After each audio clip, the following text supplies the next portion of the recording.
Alright guys and gals, Mikey V here. I've got another hunt today in the search for silver. This time I'm going to be going through my very first box of dimes. I did crack it open already. A little disappointed. You all know I hate seeing them like this. It's nice because you can see what you're getting, but at the same time they're a pain in the butt to open. So I'm not really seeing anything other than, well, I guess a couple of the rolls don't look all that sandwiched. They could just be modern. I know the modern ones have a little bit trickier to them. But I've got my list over here, what to look for. Go ahead and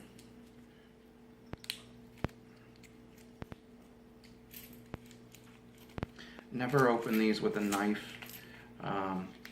It's not a good idea to open any coin rolls with a knife or a blade of any kind because you can scratch up the edges.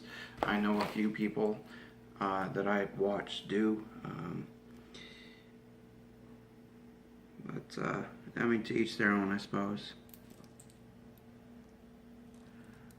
Not really seeing anything on the edges there. Most of the ones that don't look, yeah, it's just going to be modern. But if I find anything interesting, I'll get back to you. Alright, so we've got maybe 10 rolls left, and we just came across our very first silver dime coin roll hunting dimes. It's a 1964, so nothing all that special, but it's still pretty cool. It's in pretty good condition too.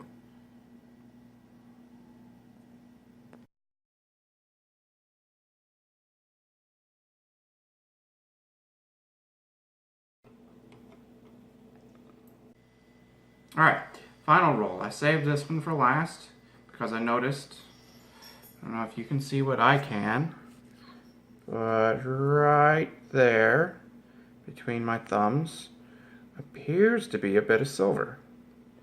So I figured I'd open this one live and find out for certain with you guys at the same time.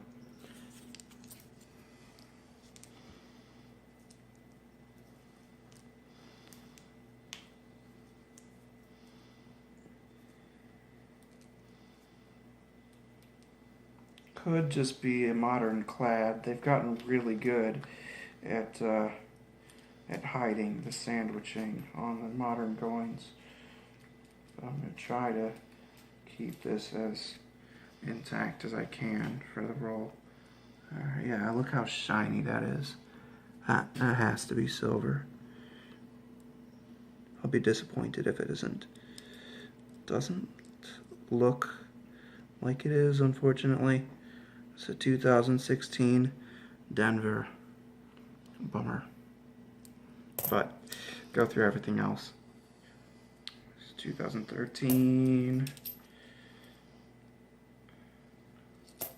66. I flip them like this because you never know. It's always good to look at the heads and the tails because sometimes there are coins that are going to have two of one or the other, two heads or two tails, and sometimes they could be slightly off kilter a little. I'll go into more detail on that later. I'm try to make this as fast as I can.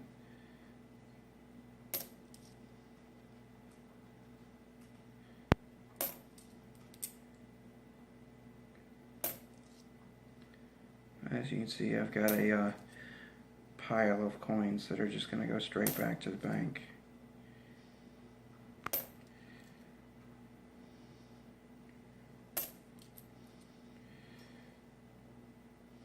I was really hoping that would be silver. But you can't win them all.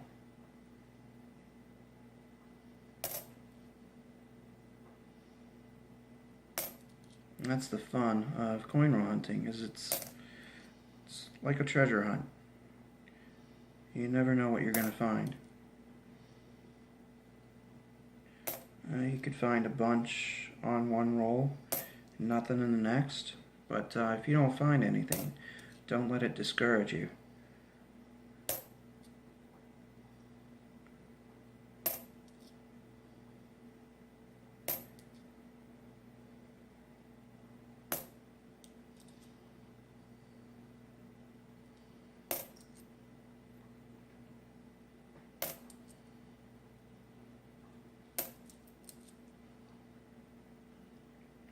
It's mostly modern.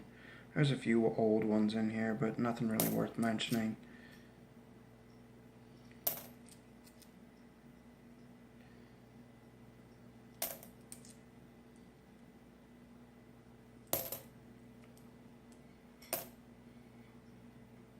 It's always a happy surprise when you do get silver.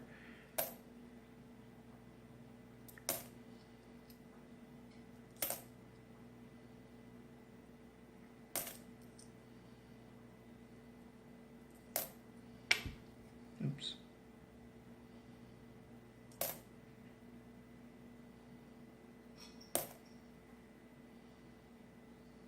Yeah.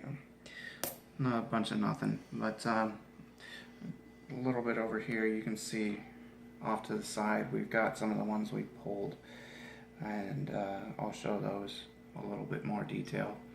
Just probably not going to keep most of those, just something to show you guys. Alright, so oftentimes you'll hear people talking about either off-center cuts or off-struck or misstruck dimes. There's a couple of different examples you can have. One like this one, where the side here is off, and then when you flip it over, the back is also off. That is an actual properly misstruck dime. Now these, on the other hand, right here, where if you go and flip that, the back looks normal. That is what is known as a die alignment issue, so a misaligned die. So one of the dies was just slightly off from the other, and oftentimes on the misaligned dies you'll have sometimes you'll see, well, it's not on this one, but you'll see like a line in the edge on the rim there that looks like it's been double struck, but that happens quite a bit with the misaligned dies. So I got 3 different examples right here of misaligned dies, and I've got 4 examples of actually off struck. Unless they're severely off, like really badly off struck, they're not really going to be worth much. Like, I'm probably just going to throw the whole lot of those back into the bunch, because to me they're not worth all that much. I mean, the next person might want them, but you never know.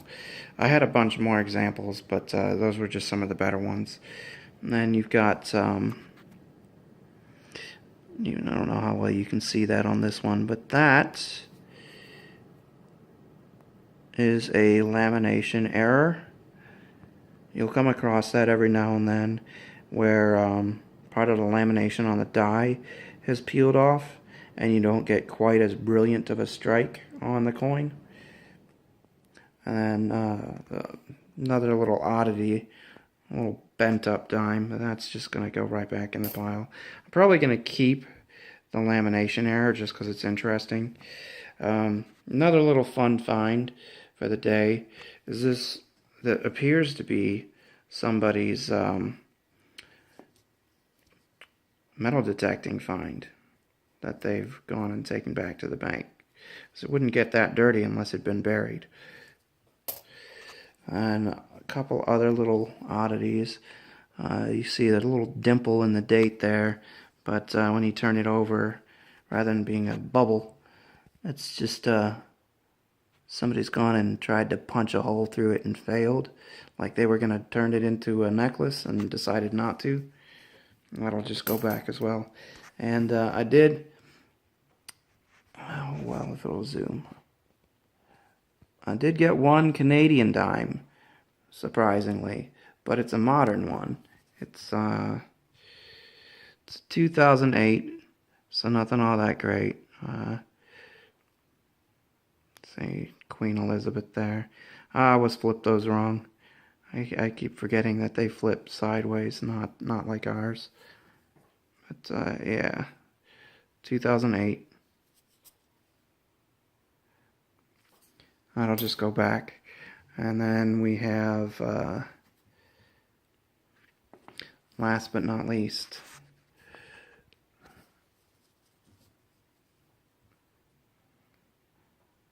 the silver Roosevelt dime, which is coincidentally not only my first silver dime coin roll hunting, my very first box of dimes, but it is also my very first 90% silver, and it is in incredible condition. You can see all the strands of hair on his head. You can see all the details on the back. This actually might be one that I wind up sending out to get graded. I probably shouldn't be handling it with my bare hands. Anyway, I'll catch you guys on the next one. 2 weeks later. I let the giveaway sit for a while to see if I could get more people to enter. Only wound up getting 11 unique entries. Only one person actually completed the shout out to get his second entry, and that would be It Is Me Brian. I've got all the names entered here, and this is the prize that you're going to be getting. It's airtight sealed tube with a brand new roll 2017 Philadelphia Mint pennies inside. Just scroll down the list here. You can see all the people that entered. You should see your name on there. There's not a lot. And then we just click on pick a random name and see who wins. Looks like Roger 2187 is the winner of the roll of pennies. So Roger, if you could go to my About section, and in there is my email. Send me an email with your contact information, your name, your address, your username, if it's different than what your email is, so that I know who I'm sending this to. I will say one thing. Don't say anything in the comments about this being the giveaway. This is supposed to be a secret giveaway, and only people that pay attention will know that they've won. So if I don't hear from him within the next 4 or 5 days, by the time I'm getting ready to upload the box of nickels that I'm about to shoot, I'll pick another person. But thanks for entering, and congrats to Roger.